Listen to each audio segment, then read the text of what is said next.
మా పాప ఎంతో టేస్టీగా ఉన్న డబుల్ కా మీఠా అయితే రెడీ చేసిందండి. ఈ వీడియో నచ్చితే ఖచ్చితంగా లైక్ చేయండి. మా పిల్లలైతే బ్రెడ్తో డబుల్ కా మీఠా అయితే రెడీ చేయమని చెప్పారండి. కానీ నాకు కుదరదు అని చెప్పడంతో మేమే రెడీ చేసుకుంటామని ప్రాసెస్ అయితే స్టార్ట్ చేశారు. ముందుగా బ్రెడ్ ముక్కలు అయితే సైడ్స్ కట్ చేసుకొని పక్కన పెట్టేసుకున్నారు. తర్వాత పాలను చిక్కగా అయ్యేంత వరకు మరిగించారు.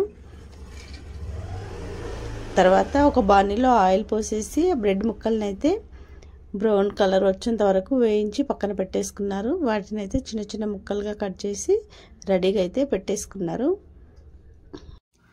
డబుల్ కా మీఠా రెడీ చేయడం చాలా సింపుల్ మమ్మీ అంటూ నేను రెడీ చేస్తాననేసి తనైతే స్టార్ట్ చేసిందండి. కాకపోతే కొంచెం ఆయిల్ అయితే ఫ్రై చేసేటప్పుడు మీదైతే వేసుకుంది. తర్వాత ఒక బాణీ పెట్టేసి అయితే దాంట్లో కొంచెం నెయ్యి అయితే వేసేసుకొని డ్రై ఫ్రూట్స్ని అయితే డీప్ ఫ్రై చేసుకొని పక్కన పెట్టేసుకుంది. కొంచెం దూరగా వేయించుకొని పక్కన పెట్టేసుకున్న తర్వాత కొంచెం పంచదారని అయితే అదే నెయ్యిలో వేసేసుకొని కొంచెం వాటర్ కూడా యాడ్ చేసుకొని పంచదారని అయితే కొంచెం వేడయ్యేదాకా అలాగే ఉంచిందండి. వాటర్ కూడా యాడ్ చేయడం వల్ల కొంచెం పంచదార ఎక్కువగా వచ్చింది. వీళ్ళు చేసింది ఏంటంటే అట్లా కొంచెం వేగిన తర్వాత స్టవ్ ఆఫ్ చేసుకొని అయినా బ్రెడ్ స్లైస్ను వేసుకుంటే అయిపోతుంది.